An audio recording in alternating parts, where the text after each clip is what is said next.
muito bom dia. Começando o Inspire-se desta quarta-feira com imagens direto de Sydney, na Austrália.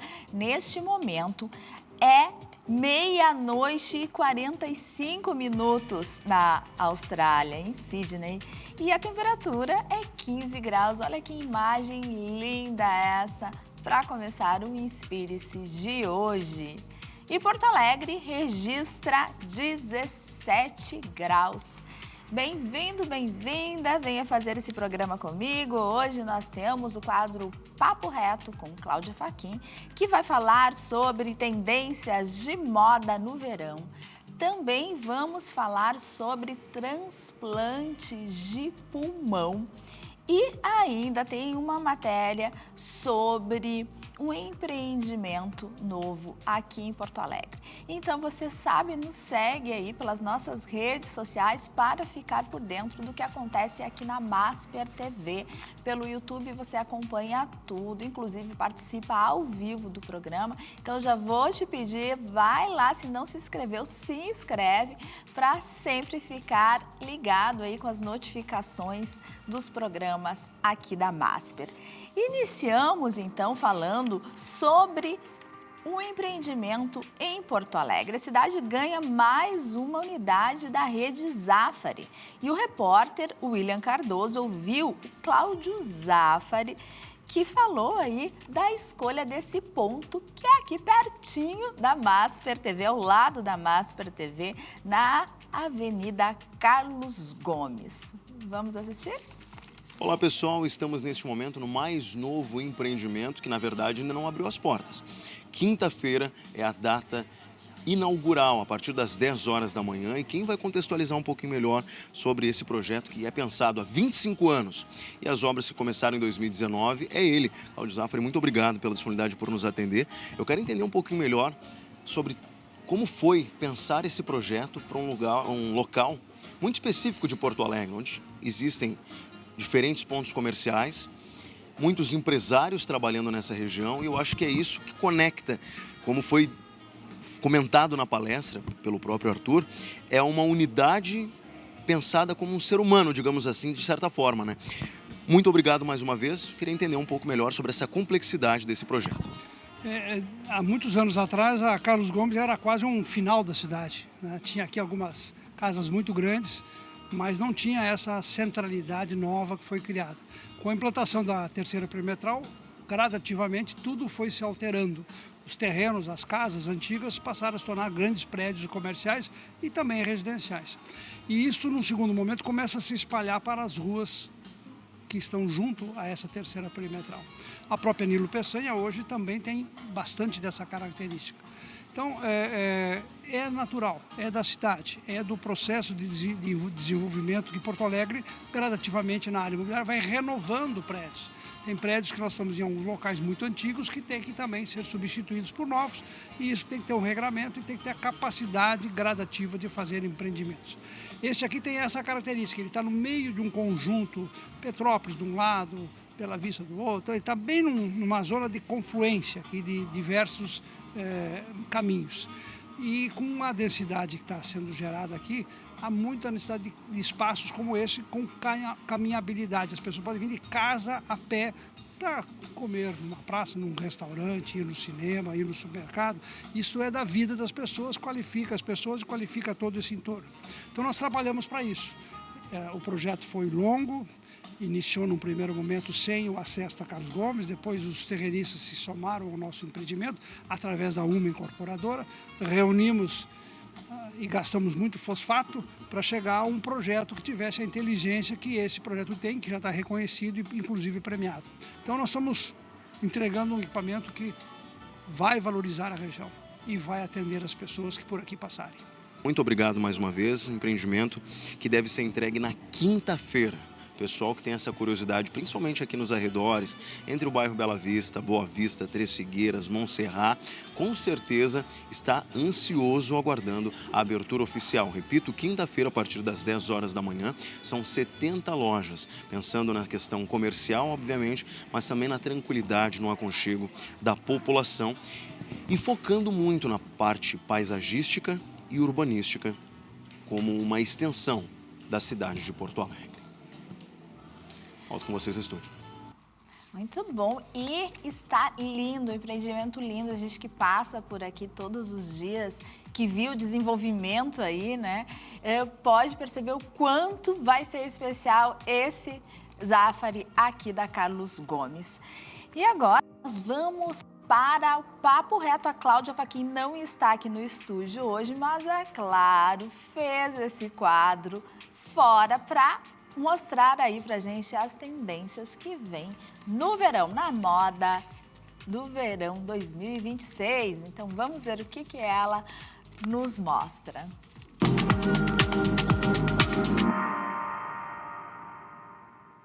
Bom dia para você de casa, bom dia Andréia. Hoje eu fugi do estúdio porque eu invadi a Brise e tô aqui com a Fabrícia, claro, uma expert em moda, e eu amo os looks dela. Já estamos vestidas aqui e ela vai contar um pouquinho de tudo pra gente que vai acontecer nesse verão, né, Fabi? Bom dia, muito obrigada pelo convite. Eu adoro estar contigo, tu sabe, eu e a Cláudia, a gente tem uma sinergia muito boa, somos muito amigas, para quem não sabe. Então, para quem não sabe, meu nome é Fabrícia Marini e eu sou a curadora da Brise. Essa loja tem 23 anos. Então, assim, eu tenho uma paixão absurda e infinita pela moda, e o que faz sempre eu estar trazendo, entregando em todas as coleções, né, aquilo que tem o maior impacto estético, relevância e que faça sentido dentro do guarda-roupa da gente. Eu acho que se vestir é sobre isso, é sobre relevância. E né? se sentir bem, né? E se sentir bem. E se sentir bem. Falando das tendências, né, da próxima estação, hoje a gente elegeu aqui, são várias, mas a gente elegeu hoje uma modelagem que é bem polêmica, que é a calça Aladim, que eu inclusive estou vestindo, e eu trouxe também na Cláudia a saia, que não é Aladim, mas ela tem essa proposta de caimento, essa proposta de modelagem. Não existe saia Aladim, tá? Mas existe a proposta no vestido e na saia. A calça Aladim, ela não é novidade, ela já vem em outras coleções, ela já é antiga, mas o que acontece? Ela se torna muito presente nessa coleção. Também chamada de jean, de bubble, tem várias, né? Tem vários nomes. Mas o que eu acho importante, a Cláudia me perguntou aqui, né? Se essa calça é para todo mundo. Ela é para todo mundo desde que a pessoa se conheça e saiba usar a calça com os ajustes certos. O que eu acho importante? Por exemplo, vamos começar por ti. Tu tá com a saia, desculpa, e essa saia, ela é em jersey. O jersey é um tecido muito fino e um tecido que tem muito caimento. Muito gostoso pro verão, né? Então ela não faz... Muito gostoso. O jersey é maravilhoso. Outra coisa que eu amo do jersey é que ele ocupa qualquer buraco de uma mala. E não amassa. Não amassa e não pesa. Tu pode viajar com o jersey, é maravilhoso. É maravilhoso. Então, assim, essa calça ficou... Essa saia ficou incrível na Cláudia. A Cláudia já tem um shape. A Cláudia já é uma pessoa mais robusta, né? É do tipo físico da Cláudia. Então, a saia ficou com o shape, com o caimento perfeito. Então, ela é uma saia que tem o caimento, ela tá no comprimento ótimo, porque a Cláudia tá com o ossinho de fora, parece um pedaço do pé, o que é um elemento alongador. E olha que bacana, ela tá usando com uniforme. A Cláudia é a mulher mais casual que eu conheço. Ela é a pessoa que sabe usar um tênis, transar um tênis como ninguém. Transar, olha que velha, agora eu usei isso é coisa da minha mãe. Ela sabe editar um tênis como ninguém e com uma camisa branca. Então, assim, ela tá super clássica com preto e branco. Então, ela traz esse perfume de moda, né? Que é essa tendência na modelagem da saia. Eu escolhi para mim, que sou pequena. Eu sou baixinha, eu estou enganando vocês aqui, vocês acham que eu sou alta, mas eu não sou. Então, o que eu fiz? Eu trouxe também um tecido que não é estruturado. Essa calça Aladim, ela tem elástico na bainha. O que eu fiz? Eu amarrei e subi também para ficar com o meu ossinho do pé aparecendo. Então, essa é uma dica já. É uma dica. Tá em casa. E estrutura, tem que ser leve. O tecido tem que ser leve, não pode ser um tecido estruturado, porque ele faz volume. Sempre em cima do ossinho. Sempre, se ela cair para baixo, se ela cair para baixo, olha. Mas se ela for até o fim do teu pé, ela não vai valorizar, ela não favorece. E o que eu fiz aqui, para quem é pequenininha, tu é mais alta aqui, eu tô de salto, tô do teu tamanho. Eu tô com uma sandália que é super delicada, é uma sandália de dedinho, de tirinha. Então eu suavizei o fim da calça com a sandália. E eu acho importante um elemento super descaretador também, que é uma camiseta. Camiseta é uma coisa assim, extremamente democrática, ela funciona com tudo, né? E eu acho um bom tempero também os acessórios. Então eu caprichei nos acessórios que são coloridos, que tá vindo de preto e branco. alta. Muito. Acessório pesado, acessório grandão. E o acessório colorido é com preto e branco. Preto e branco precisa de cor. Quando tu quer dar um samba lelê no preto e branco, joga com uma cor que ele funciona super bem. Um brinco mais volumoso também funciona. Então a gente consegue... Tu entende que tá tudo brincar. É uma brincadeira gostosa. E é uma roupa que tu pode sair jantar, como tu pode ir trabalhar, certeza. como tu pode... Enfim, tu consegue jogar ela em qualquer ocasião do dia. É uma roupa que tu veste de manhã e tu volta pra casa de noite, mesmo que tu tenha um compromisso depois que tu possa vai jantar, vai encontrar alguém num bar, num restaurante, num evento. A gente sempre tem evento no final de tarde. Sempre tem alguma Então vai coisa. direto pro evento, vai trabalhar, vai direto pro evento, fica super bem. As cores estão vibrantes, não tão vibrantes. Eu vejo que esse ano a palheta, ela deu uma mudada, né, Fábio? Sim. Como é que tá esse... O O que baixo eu- palheta, a gente tá de preto e branco, que é uma cor Sim. que não cai, Não, né? cara, o preto e branco é Normalmente. eterno. Mas o que eu vi e eu escolhi para a curadoria da loja? Para substituir o vermelho, chega no final do ano, todo mundo veste vermelho, todo mundo quer usar vermelho, Natal, aquela coisa, vermelho, vermelho. O burgundy, que é uma cor que é um vermelho mais escuro, mais em tom de vinho. Eu posso sair para buscar a roupa? Tu me deixa? Pode, Então pode. sai, para aí. Porque ela não pode deixar de dar todas as dicas espetaculares pra vocês que estão em casa. Adoro, É essa ocupa que aí. ela invadiu a loja. Ocupa Da aí. maravilhosa que está aqui com ela. Esse aqui é o burgundy. Eu acho que é a solução, a alternativa para o vermelho. Já aproveito para dizer que também é uma tendência, além do colorido ser um pouco mais fechado, que é uma... Eu acho que ele é uma evolução dos terrosos, que a gente Sim. teve muito na coleção passada e que continua sempre. Então, assim, o handmade. Então, aqui eu tô com ele em linho. Eu tô com richelieu, tu nota o detalhe. Sim, então, é uma sim. coisa mais... É também uma tendência. Sim. O handmade, a tendência é essa coisa mais fofa, né? Mas, inclusive, essa tendência de... deixa eu buscar o handmade para não confundir. Isso aqui é uma super tendência de handmade também. Tu vê que isso aqui parece um bordado à mão, com franjas de corda, tecido natural. Então, tudo isso aqui é uma das tendências. A gente tá falando da ladinha, agora a gente passa pro richelieu, que é mais essa coisa mais fofa, Que não mais deixa de ser um feminina. comportado. Sim. Casual, que tu pode sair pra jantar, que tu muda um salto, que tu põe um chinelinho e tu tá confortável. Com certeza. Então, tem também essa tendência aqui que eu gosto demais, que é essa coisa do feito à mão, essa coisa que remete, inclusive a coisa do handmade feito à mão, traz uma brasilidade, uma coisa que só o Brasil tem, né? Sim. Isso é muito característica nossa. As pessoas no mundo todo olham muito para cá, para os nossos artesãos, para essa nossa brasilidade. Então, essa é uma tendência que eu aposto muito, o handmade. Deixa eu segurar pra ti, A porque ela outra. tem outras coisas que eu amo, que é o corcelê. Está voltando, gente, eu sou apaixonada. Não é demais isso, essa peça. É Então, demais. isso aqui é um elemento de extrema feminilidade, né? Então, os corsês todos acinturado, tu já viu aquele branco ali que tem o peplum. Quando ele vem acinturado, normalmente ele tem um peplum. O peplum nada mais é do que uma pala, né? Uma sobra de uma pala que sobrepõe ao quadril e com uma marcação bem acentuada na cintura. Então, eu acho uma peça também muito legal e eu adoro com jeans. Com que, isso que eu ia te perguntar agora. Às vezes a gente vê ai, maravilhoso, com o que usar? Com jeans e Birkin. Não tem nada mais legal do que um jeans largadão, aquele jeans assim mais molinho, com um corsezão estruturado em cima e uma rasteira. Isso é uma possibilidade. A outra é de jogar com uma super calça de alfaiataria estruturada, tendo a mesma língua do Sim. corset que a gente tá vendo aquele ali, mais estruturado, com uma sandália mais arrumada, e aí tu já tem uma proposta mais elaborada, né? Então, assim, olha como é legal, como tu pode jogar. Esse aqui, por exemplo, esse eu amo, tá? Esse aqui, ele traz a proposta da feminilidade, do corset, e mais ainda, ele tem todas essas aplicações em chifão de seda que deixa a peça quase como uma lingerie, e que é incrível. Então, assim, eu tenho ele, inclusive, no Instagram, ele jogado com um jeans, e ele ficou absolutamente maravilhoso com jeans. dá essa quebrada. Não Sim. preciso comprar ele só para ir em um evento, só para ir.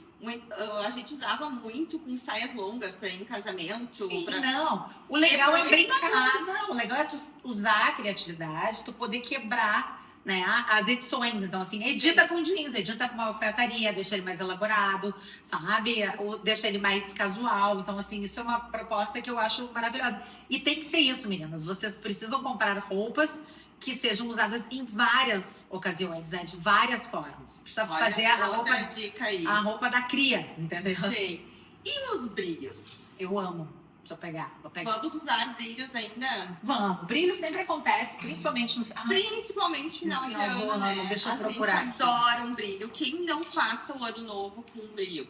Me conta. Outra opção do brilho que eu acho também, da mesma forma que eu falei dos corsês, o brilho, eu usei essa saia de chinelo, de rasteira, uma Birkin e uma camisa branca tipo a tua. Sim. Ficou super interessante. Ou a gente coloca com uma roupa elaborada, tipo uma camisa de seda, uma camisa de organza, né? Agora a gente tem um tecido muito presente nessa coleção que é o rami. Ele é um primo do linho. Ele parece uma organza de linho. Então ele tem a translucidez, ele tem a estrutura, ele é imponente. E aí a gente pode colocar com um top bacana por baixo, uma sandália mais fininha, sabe? Mais sensual. E aí elabora. Mas também com a camiseta fica lindo. Então assim, os brilhos, os paetês, eles são eternos. Eternos. Isso tu pode apostar que, no teu guarda-roupa que tu vai usar sempre, pai. Não tem dúvida. Não pode tem usar erro, pode usar. de dia e à noite. Porque a dúvida sempre é, brilho de dia? Não, tem sol, não sei o quê. Nada, tu Pelo pode que tu tá nos usar. contando, Fabrícia, a moda hoje, ela tá assim, ó, quer usar, coloca e volta. Exatamente. Eu acho que assim, Quebrando hoje em dia... um pouco o preconceito, o conceito de brilho noite, de corcelê com saia, ou pra ir num evento. Eu acho assim, ó, Cláudia, eu acho que a moda é criatividade, né? É uma forma de expressão. Então, assim, tem pessoas que têm mais dificuldade, né, de se expressar através da moda, porque às vezes não se conhece, né? Não sabe combinar, fazer com que as peças conversem entre elas. Né? Então, isso eu acho que a pessoa precisa se conhecer para saber. Quando ela se conhece, ela manda muito melhor. A outra coisa é a adequação, né? A saber onde tu vai usar aquilo. Então, isso que é importante. Tipo, tu não vai de paetê num casamento numa fazenda. Sim. Com um salto fino, com paetê. Tu vai usar um tecido mais orgânico, uma roupa mais fluida, um salto grosso, porque provavelmente tu vai pisar num terreno irregular, ou às vezes numa areia. Então, existe a adequação e o autoconhecimento, né? Do tipo físico. Isso muda tudo, muda o jogo. Andréia, tu viu quantas coisas eu apresentei aqui com a Fabrícia? E a gente vai deixar o Instagram da Fabrícia aqui, porque sim, a loja aqui, ela faz uma curadoria. Você pode vir aqui, ela vai te ensinar a vestir o que não pode faltar no seu guarda-roupa. Fabrícia, muito obrigada por nos receber. Obrigada, eu. Um excelente final de ano e esperamos que todas estejam lindas. Para todas nós. Um beijo em todas. Cláudia, adorei as dicas, as roupas.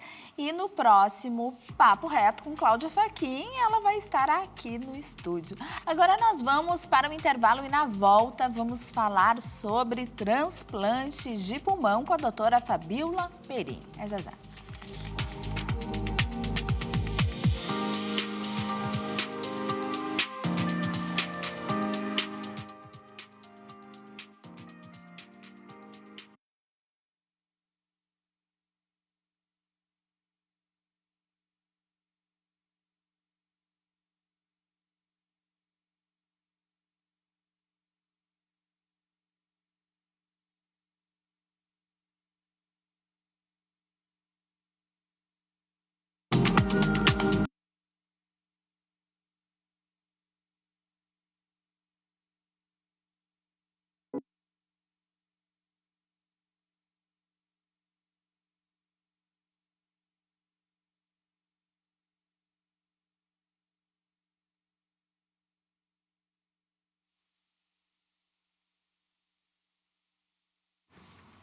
Açúcar, você... Não quero, obrigada. Nada? Não quero nada. Não quer? Não quero. Beijo, toma lá. Vamos jogar um pouquinho aqui? Podemos? Vamos. Calma aí, minha filha. Onde eu me posiciono? Aqui.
Guarda e resolve se eu vou lá me candidatar a transplante, sim, né? exato.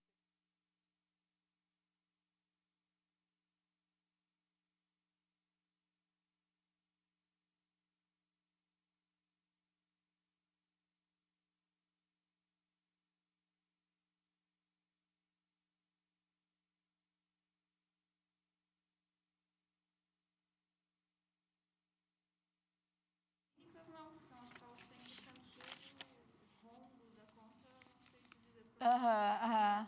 Mas na Santa Casa que ela fica com um prejuízo, entendeu? Entendi. Há um fomento para pagar essa diferença. Então, isso é um assunto que eu acho que a gente tem que tocar com jeito, assim.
Voltamos com o Inspire-se ao vivo para todo o país, com imagens de Seul, na Coreia do Sul. Que imagem linda!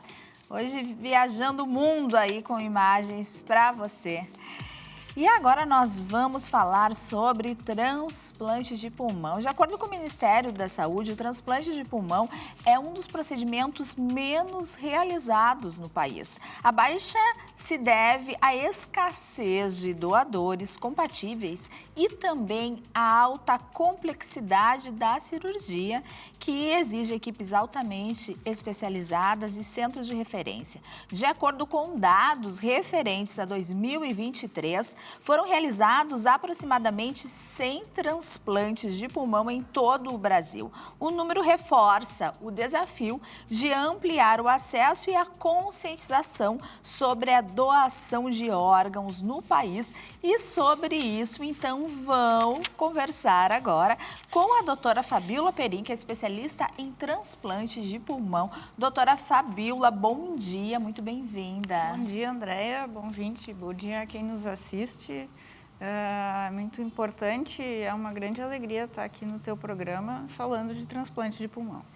Muito importante, realmente, doutora, falarmos em função até desses números, né? Que precisamos aumentar aí esses números. Atualmente, na Santa Casa de Porto Alegre, temos 63 pacientes esperando por uma doação de pulmão. Né?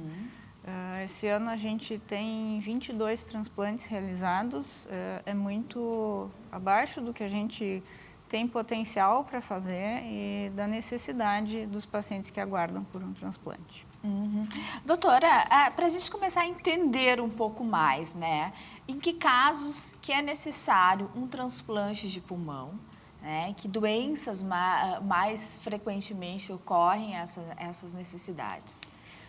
O transplante, ele é uma terapia, um tratamento de substituição do órgão. O órgão falhou, ele não consegue mais fazer a troca gasosa, que é nos dar oxigênio e retirar o gás carbônico que o nosso organismo produziu. E aí vem a falta de ar, a necessidade de usar oxigênio suplementar, o que leva a uma qualidade de vida muito ruim. Doenças como o enfisema, a fibrose pulmonar são as duas mais frequentes causas, ou melhor, mais frequentes indicações de transplante de pulmão. Essas doenças começam de forma leve, para os quais se tem tratamento, e vão agravando e o tratamento chega no teto, a gente não tem mais o que fazer do ponto de vista clínico, algumas vezes cirúrgico, e aí vem a indicação do transplante de pulmão. E como que se dá a seleção? Acho que é uma dúvida também que as pessoas têm, é importante a gente esclarecer, né? Quais que são esses critérios?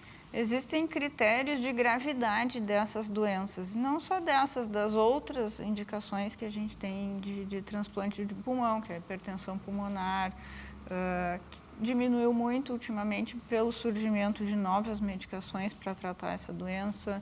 A fibrose cística, que também diminuiu porque surgiram medicações novas, muito efetivas. Doenças menos frequentes, como a bronquiectasia, que cursa com muitas infecções pulmonares, linfangioliomielmatose, que é uma doença mais rara. Enfim, essas doenças têm critérios de gravidade e depois de atingir o tratamento máximo possível, preenchendo esses critérios, a gente tem duas fases: a de encaminhar para avaliação num serviço de transplante e o segundo momento, que é entrar em lista de espera efetivamente para o transplante pulmonar. Enquanto, mais ou menos, se tem como precisar isso, quanto tempo tem ficado em listas de espera? A gente tem uma variação grande. Em média, os pacientes que são indicados para entrar em lista de espera para o transplante de pulmão, eles têm uma expectativa de vida de 1 ano e meio, 2. A gente tem pacientes que estão há 3 anos na lista de espera. Assim como tem pacientes que entraram e por ter um tipo sanguíneo raro, por ter uma estatura muito fora da média, eles foram contemplados com o pulmão em 2, 3 meses de lista de espera. Então, a gente tem uma média, mas isso não significa que ao entrar na lista, você vai percorrer esse tempo todo. Pode ser mais ou pode ser menos. De acordo com a sorte, vamos dizer, de vir um doador que seja compatível com este paciente especificamente. Né? Certo. Doutora, nós temos algumas perguntas das ruas, né, de dúvidas dos nossos telespectadores, enfim, das ruas. Vamos a elas, então? Eu tinha um amigo, né, agora infelizmente já foi embora. Ele tinha câncer de pulmão. Até eu gostaria de saber se ele tivesse possibilidade na época, faz uns 3 anos que ele faleceu, 3 anos, Aí, eu gostaria de saber se tivesse transplantes assim, para ele fazer na época, uns 3 anos atrás, mas como ele nunca falou nada assim de que ele pudesse fazer, então eu achava que não teria, né? Não teria. Doutora, eu gostaria de saber se haveria possibilidade nesses casos desse meu amigo, né, de fazer o transplante. O câncer, na verdade, ele é uma contraindicação para o transplante, porque o câncer se desenvolve, entre outras coisas, por uma falha do nosso sistema de defesa. E quando a gente faz o transplante, a gente coloca um órgão estranho ao nosso organismo e a gente precisa reduzir as nossas defesas, que a gente chama de imunossupressão, para que o nosso organismo não combata esse órgão transplantado. E baixando as nossas defesas, se eu tiver um câncer, mesmo que latente, ele vai crescer muito mais rapidamente. Então, o câncer, de um modo geral, ele é contraindicação para o transplante.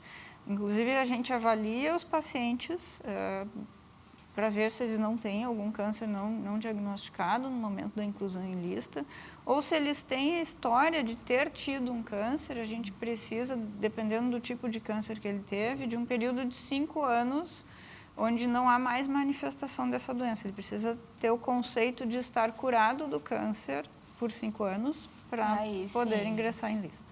Ótimo. Vamos a outra pergunta, então? Eu gostaria de saber qual é o número de transplantes feitos pelo SUS. Muito bem. O transplante de pulmão, especificamente, ele não faz parte do que a gente chama de rol da ANS. A ANS é a Agência Nacional de Saúde, que regulamenta os planos de saúde. E esse rol é uma lista de procedimentos mínimos que os convênios têm que propiciar aos seus conveniados, as pessoas que têm esse plano de saúde, para que esse convênio exista. E o pulmão não é uma obrigação, né? Existe um movimento junto ao poder público e junto aos convênios para que ele passe a ser também contemplado pelos planos de saúde. Então, quem tem plano de saúde e precisa do transplante de pulmão, tem 2 caminhos, 3 na verdade: pagar particular, judicializar, entrar com uma ação judicial contra o plano de saúde, ou migrar para o SUS. Né? O SUS é o nosso plano de saúde público, né? Que contempla o transplante de pulmão, mas como todos os procedimentos do SUS, infelizmente a verba que chega para esse procedimento é menor do que o custo que o hospital tem. E isso, inclusive, leva a alguns lugares onde já tiveram, onde foi aberto o programa de transplante pulmonar, a fechar logo em seguida, porque o hospital não consegue, não tem a saúde financeira para conseguir manter o programa aberto. Então, esse é um grande problema também. É um grande problema. A gente que tem... precisa ter um olhar urgente, né, das autoridades. Sim, porque o hospital não sobrevive, né? Ele tem que... O hospital acaba bancando o prejuízo que o programa do transplante acaba acarretando, né? Temos mais uma pergunta, doutora, vamos lá. Eu gostaria de saber quais os benefícios da cirurgia de transplante do pulmão, o qual, para mim, realmente é uma grande novidade, uma grande evolução. Bom, os benefícios são incríveis. Os pacientes, como eu falei antes, eles têm uma expectativa de vida de 1 ano, 2, quando eles entram na lista de espera. E a qualidade de vida nesse momento para eles é muito ruim. Eles não conseguem tomar banho, eles não conseguem ficar sem o oxigênio, eles não conseguem caminhar, eles têm dificuldade, inclusive, de manter o peso mínimo saudável, porque o esforço para se alimentar associa a um aumento da falta de ar, é um esforço muito grande para eles. Após o transplante, a gente tem um resultado mundial e os nossos serviços atingem essas metas, uma sobrevida acima de 75% no primeiro ano, e em torno de 60% ao longo, no 5º ano após o transplante, e uma incrível melhora da qualidade de vida. Nós temos uma paciente que transplantou já há mais de 10 anos, que ela participa das Olimpíadas dos Transplantados, ela foi tricampeã na corrida de 400 metros. É a Liege Galtelli. Isso, então, ela já participou aqui do Inspire. Ela inspira muitíssimo. Inspira, né? Como ela, a gente tem muitos outros pacientes que transplantam e voltam a exercer a sua atividade profissional. Né? Recentemente a gente transplantou um médico anestesista, ele estava afastado, ele não conseguia mais trabalhar. E já faz mais de 3 anos ele segue fazendo suas anestesias na cidade onde ele morava, voltou para lá. Então, o benefício do transplante é esse, dá uma qualidade de vida e por muito mais tempo. Por muito mais tempo. Doutora, acho que é importante a gente falar, né, da questão da doação, que a gente precisa alertar a nossa família, né, porque é a família que é quem decide. Sim. A legislação brasileira, é bom que a gente esclareça isso, a gente tem o diagnóstico de morte encefálica, que acontece nas UTIs, fruto de pacientes que sofreram AVC, que é o popular derrame cerebral, ou que sofreram acidentes, e aí, na maior parte das vezes, são traumas cranianos, ou às vezes ferimentos por arma de fogo, tiro, né? Esse paciente faz o diagnóstico, tem esse diagnóstico de morte encefálica, isso é comunicado. Após esse primeiro exame, que é um exame clínico, o médico faz esse exame e constata que está em morte encefálica, existe um prazo de tempo para se fazer um segundo exame por um outro médico especialista. E, além disso, a gente precisa de um exame de imagem comprovando que não tem fluxo de sangue no cérebro da pessoa. É como se a gente tivesse uma parada cardíaca e o paciente morreu. Então, ele morreu de parada cardíaca. O conceito que a gente tem de morte encefálica, ele é mais nebuloso, porque o coração continua batendo. Esse paciente fica mantido vivo por aparelho, sozinho ele não consegue respirar, por exemplo, mas ele já morreu. porque o cérebro dele não volta. Esse diagnóstico é diferente do coma, porque ele é irreversível. Não tem retorno, não tem relato na literatura médica de um paciente ter morte encefálica e isso ter retrocedido. Não existe. Tá? Há outros países, a Espanha, por exemplo, onde o exame de imagem não é necessário. Só os 2 exames clínicos são suficientes. Né? E então aqui a gente ainda tem esse extra, que é para ter certeza de que não foi um erro no diagnóstico, esse exame comprovatório de que não tem fluxo de sangue no cérebro e que é de fato irreversível. A partir disso, se entra em contato com a família e se pergunta à família se eles autorizam a doação dos órgãos. A gente tem que entender que esse é um momento muito difícil para a família. Claro. Porque não tem nem aquela justificativa assim, de que não, estava muito doente, a gente se preparou, sabia que ia perder essa pessoa. Não, saiu de manhã para andar de bicicleta, sofreu um acidente e não voltou para casa. Então é uma perda muito aguda, muito sofrida, e se de fato não foi conversado sobre isso antes, é muito difícil para a família nesse momento.